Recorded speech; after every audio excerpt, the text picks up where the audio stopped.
Good morning. Good morning, everyone.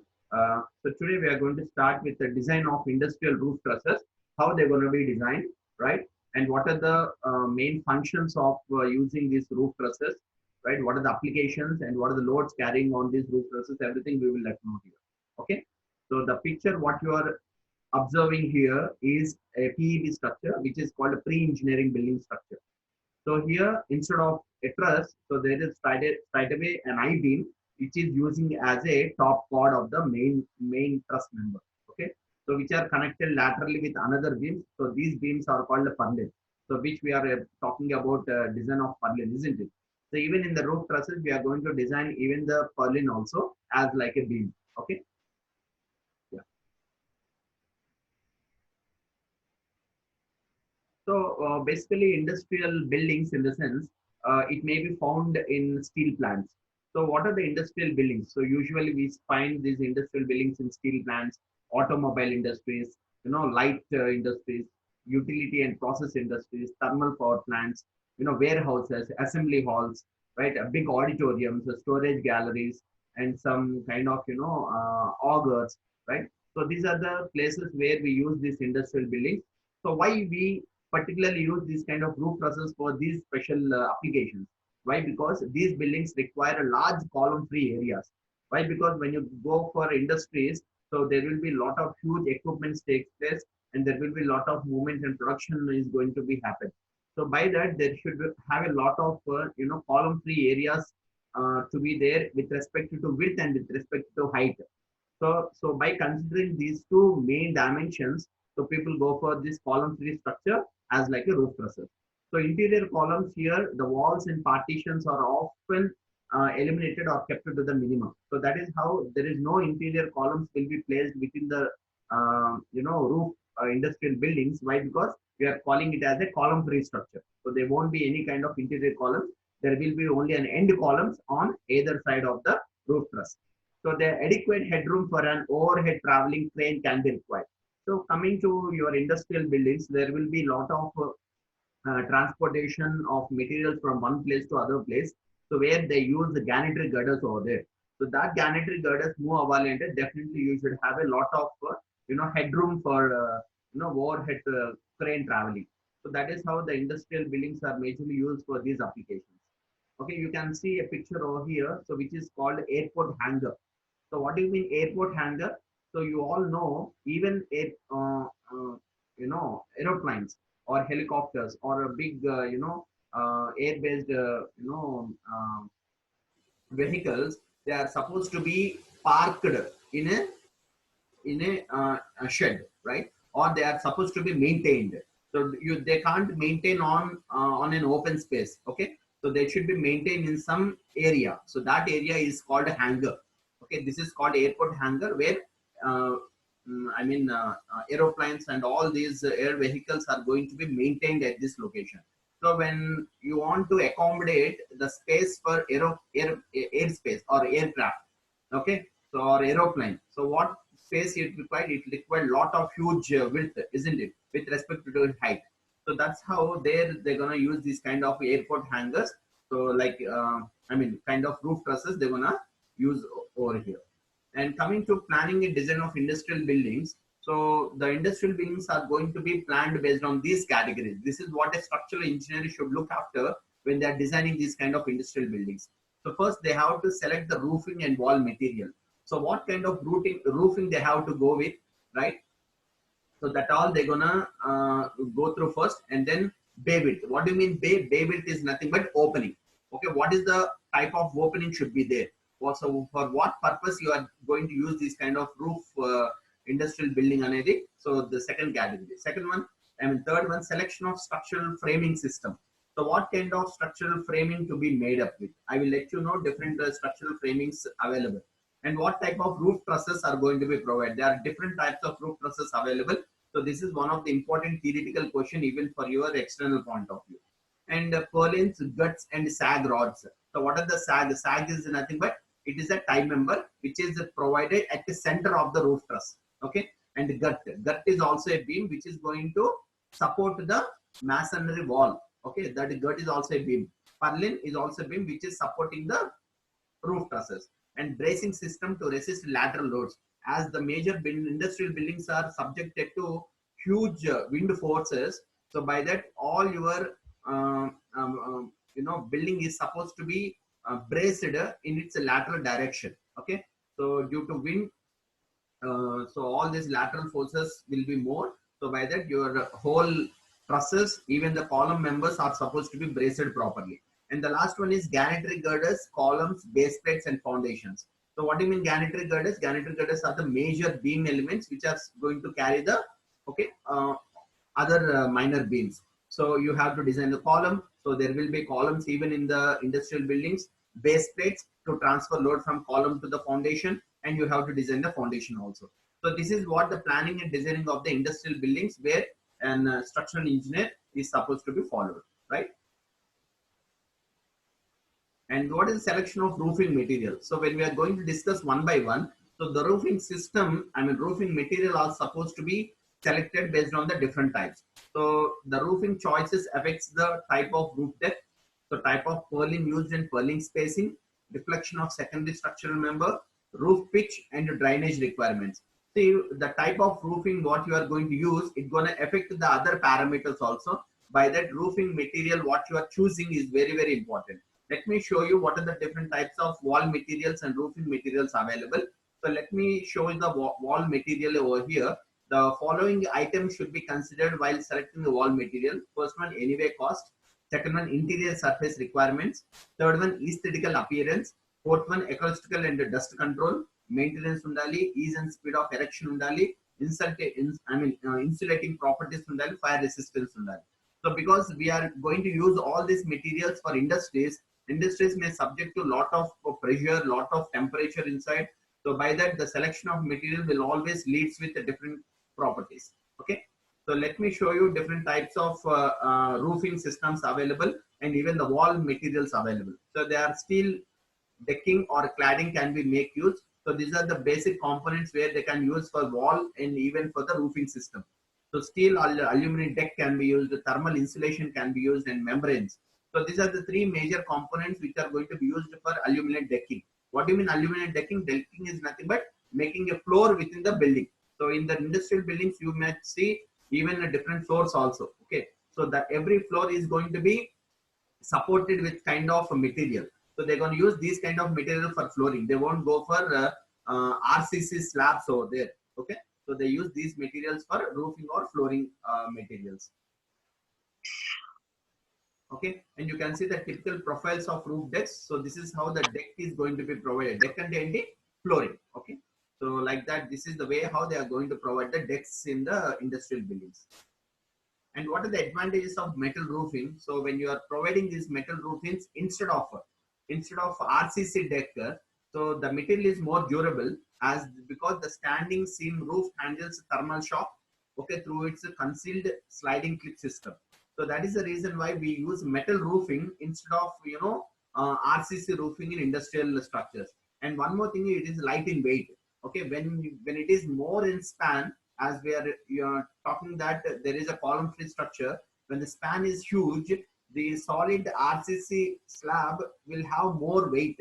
Okay, so that's the reason we are going to use lightweight materials over there for the roofing system, and easy to install obviously, and easy to maintain, and which is weather tight. So these materials and reliable. So that is how metal roofings are going to be provided for the roof trusses. Okay, so coming to the asbestos cement sheet, this is also one of the material.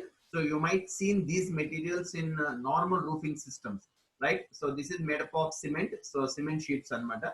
Even asbestos sheets can also be used as a roofing system on the rooftop. So this is how the sheeting is going to be connected with the roofing material with some kind of bolts and all, right? So this is the fastening details of the sheeting. So might be they may use any one of these detailing for connecting your roof to the roof truss. Okay. And rooftop equipment. So I think we all seen this rooftop equipment. Even in our college, you have might seen these kind of roof topping like this. So mounted or suspended HVAC. What do you mean HVAC? Heat, ventilation, and air conditioning equipments which are going to be provided in terms of fans, unit heaters, AC units or solar panels can be provided on the rooftop. Okay, so that is why here rooftop equipments can also be provided on the two. And parallel to this, you can find the sheeting over here. And even you can able to provide the solar panels on the rooftop where it can accommodate huge energy savings. Okay, so these are the selection of bay width. So earlier we have spoke about the bay. What do you mean bay? Bay is nothing but opening width, right? So opening width of the roof truss can be called as a bay. So these are the braced frames and these are unbraced frames. So bay is nothing but width of your truss member is called a bay. I mean, it can call as the opening with respect to length. Okay. So this is the opening with respect to height, right?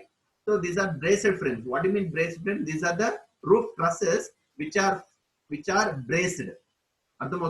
See, whatever the trusses you have seen, like king post truss, queen post truss, fat truss, feng truss, fringe truss. So these are all, I mean, VAT truss. Even trusses, they are all braced frames and matter. So top chord and bottom chords are braced like this with the help of tie and the strut members. Okay, in this you can find the inclined members are which are subjected to either tension or compression, right? So these are called unbraced frames. Unbraced frames, there will be directly a beam member which will be used as a roof truss and matter, right? So these unbraced frames can also be called as a pre-engineering building structures and go under. So commonly for buildings without cranes, okay, so when there is no crane in between, so crane and so it should have some lifting system inside. When there is no crane openings inside, so 9-meter bay is the most economical choice. So people can go with 9 meters of opening without having any crane inside. What is the purpose of the crane? To lift the material from one end to other end. So by that you need a lot of more space inside. Okay, so a 12-meter bay may provide economical for large square buildings, right? For buildings with cranes.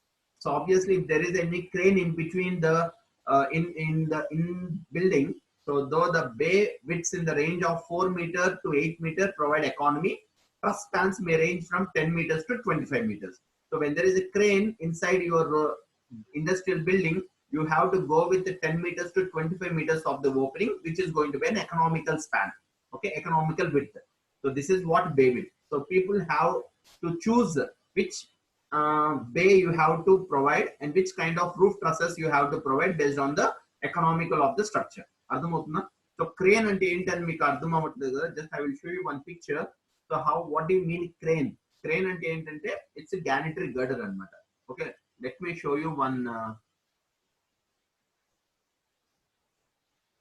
picture over here. Okay.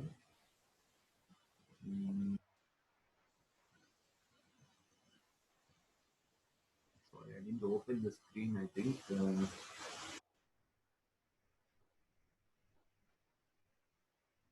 Okay, so there is some other, I mean, it was there in other presentation. Okay, let me continue this. Okay. Sir, bracing the strength sir? No, it's not based on strength. See, here you can see presentation కనిపిస్తుంది కదా? Yeah. Yes, sir. Yeah. See, in braced frames, so this is the depth of the member. See, ఇక్కడ ఏంటి ఈ truss అనేది it is acting like a beam on the top, right? So this braced frames can be accommodate only the spans up to 9 meters, only up to 15 meters it can accommodate. ఎక్కువ span accommodate చేయాలంటే here the member which they're used here is completely an I-beam. So this is an I-beam they used over here. So even this can able to accommodate more span. So why? Because sometimes like in the hanger airport hangers. Airport hangers are not a roof truss materials. It is an I-beam materials. So weed ekko strength ఉంటుంది. People nowadays are using these kind of unbraced frames rather than based frames. Why? Because they can accommodate more bay widths. Even 50 meters. Sir, but అది bent అయ్యే chance ఉంటుంది కదా? No. అందుకే they go for pre-engineering buildings. Pre-engineering buildings అంటే so they will go for tapering sections అన్నమాట. ఎక్కడైతే maximum bending moment ఉంటుందో అక్కడ they will go with more depth. అర్థమవుతుందా? So yes, sir. మీకు example, I will show you some practical applications how they're going to be used. Yeah. So let me show you the braced frames nomenclature.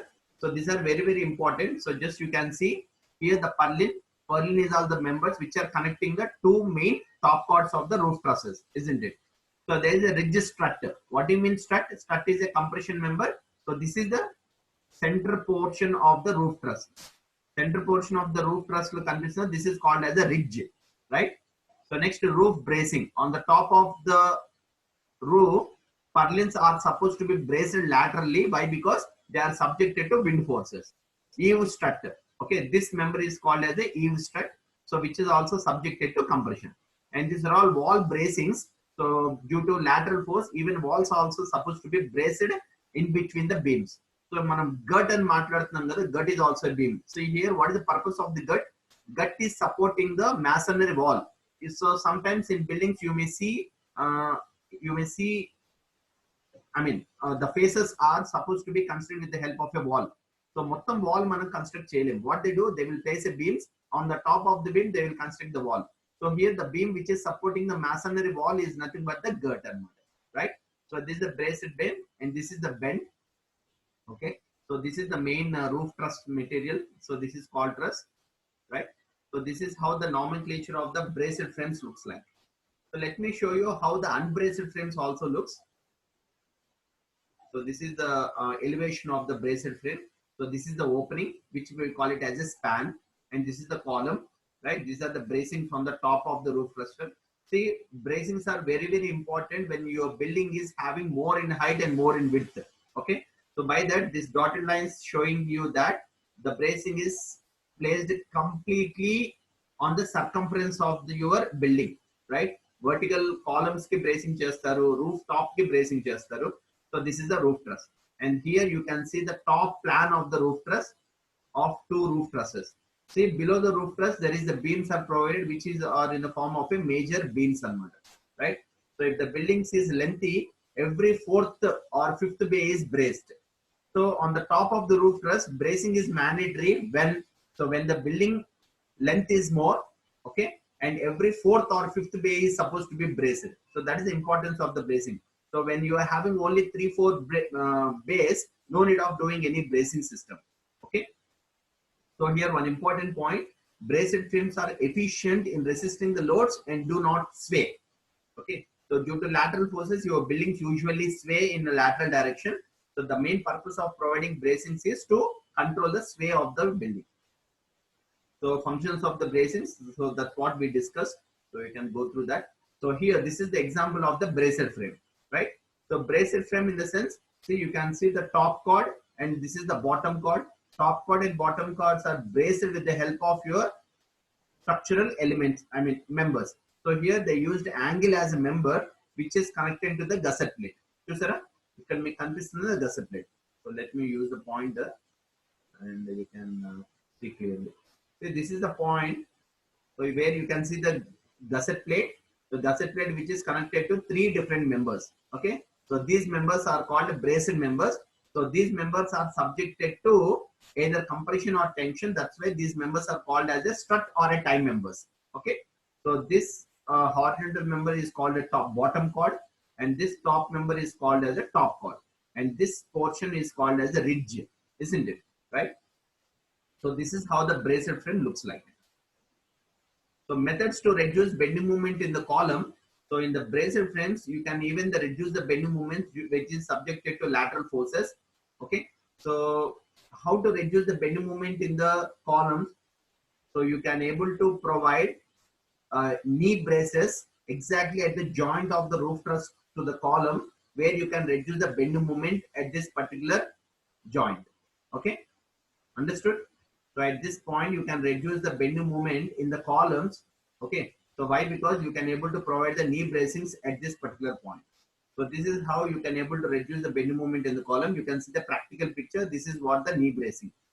Ila knee bracing manam provide cheyachu, which is supporting the roof truss and the column. So the unbraced frames. So we are talking about the unbraced frames, isn't it? So this is what the unbraced frame. In that choosing braced frame ki unbraced frame difference enti. So your roof truss is something like a single element. Okay, member ga untundi. So here in the red mark you can see unbraced frames can also be called as a pre-engineered buildings. pre-engineered buildings in the sense. So first they will study at which point your member is subjected to heavy loads. ఎక్కడ maximum bending moment ఉంటుంది, ఎక్కడ maximum shear force ఉంటుంది, ఎక్కడ maximum stresses act అవుతాయో ముందు study చేస్తారు. Study చేసి then they start design the member based on the requirement. So that is the reason why your section is tapered like this. చూసారా, ఇక్కడ డెప్త్ తక్కువ ఉంది, ఇక్కడ డెప్త్ ఎక్కువ ఉంది. And again depth is more at center for this roof truss. ఇక్కడ roof truss is different, ఇక్కడ roof truss is different.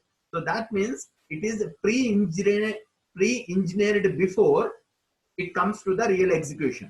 Okay, and even you can see the column width is more on the top, column width is less at the bottom, right?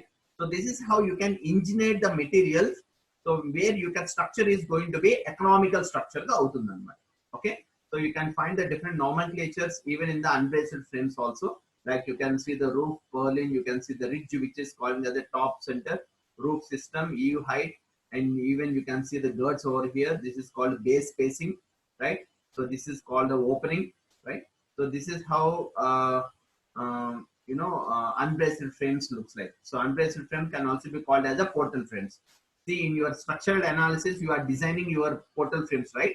So portal frames are going to be called as an unbraced frames and good answer. Okay, nowadays all industrial buildings are designing based on the unbraced frames only. Nowadays no one is going for braced frames. Okay, so here you can see examples. So this is the portal frame. On top of the roof, so there is only a beam, so which is placed, which is made hole at center.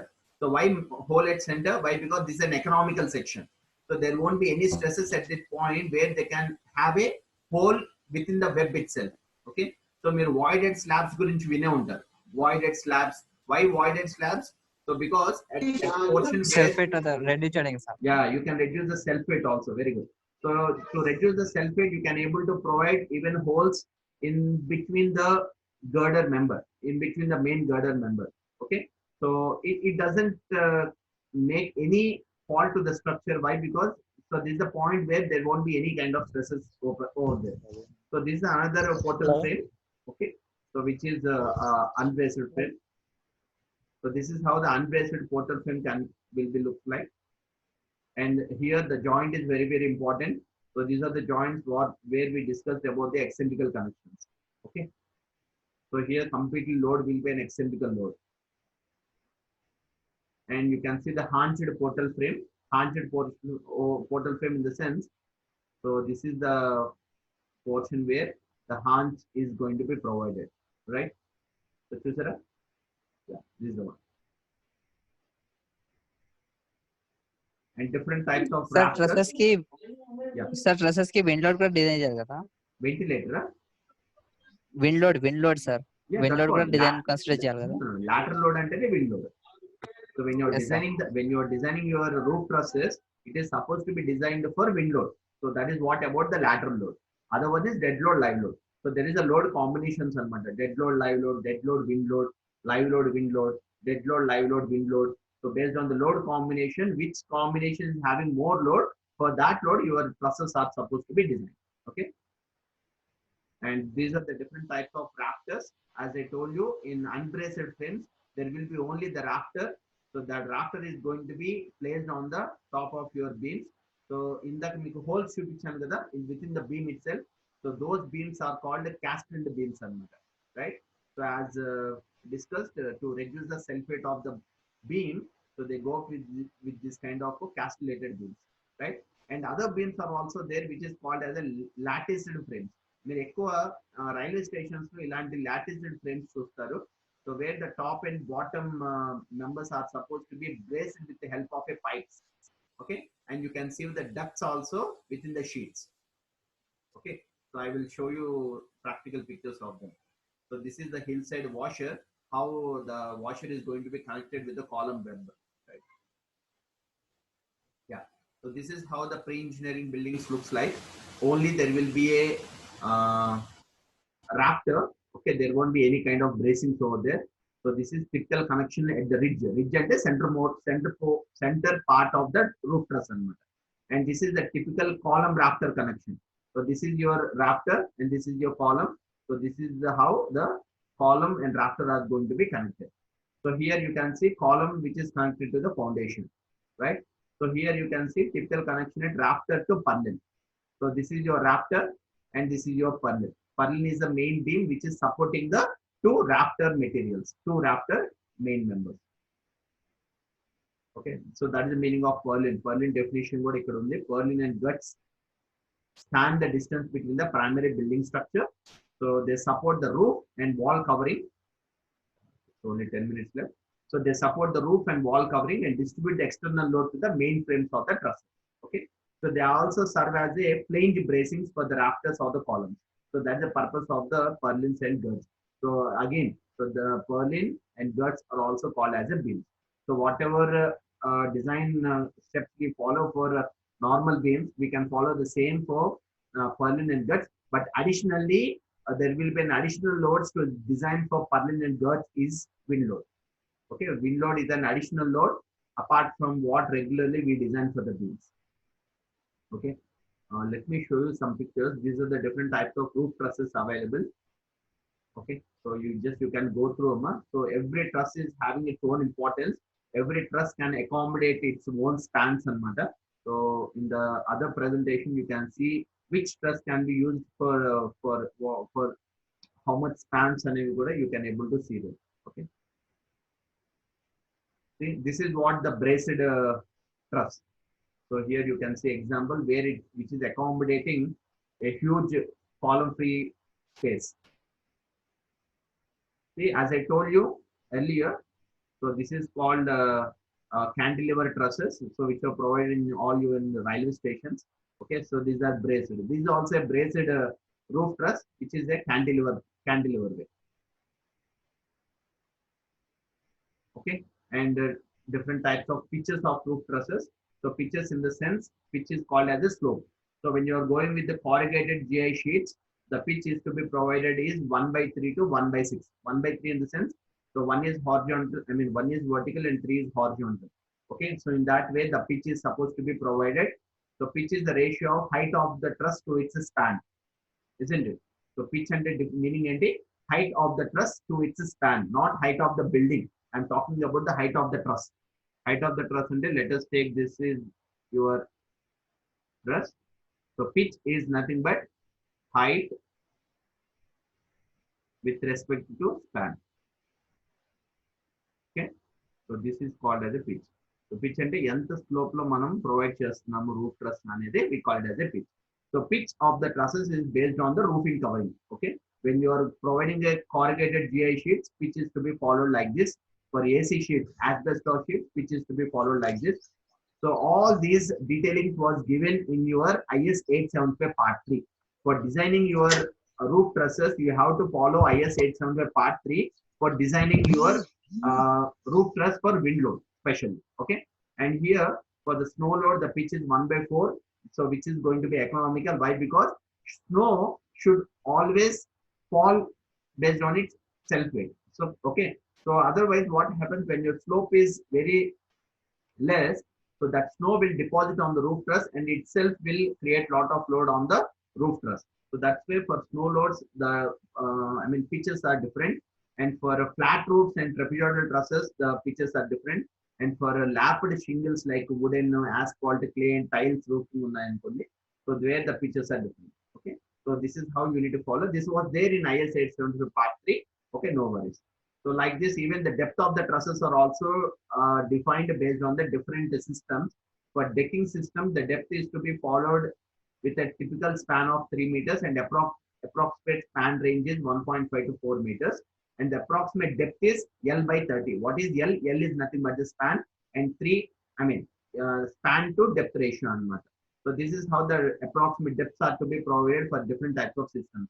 What are the systems available? Decking system, wide flange beams, plate girders, open web girders, pink truss, Pratt truss, bowstring trusses, and based on the different types of trusses, these are the depths is to be followed, and this is the typical span is to be followed. So here you can see the 3D lattice truss, which is accommodating more span of 30 meters. Okay, this is the lattice truss. Indaka manam already oka practical picture chusam.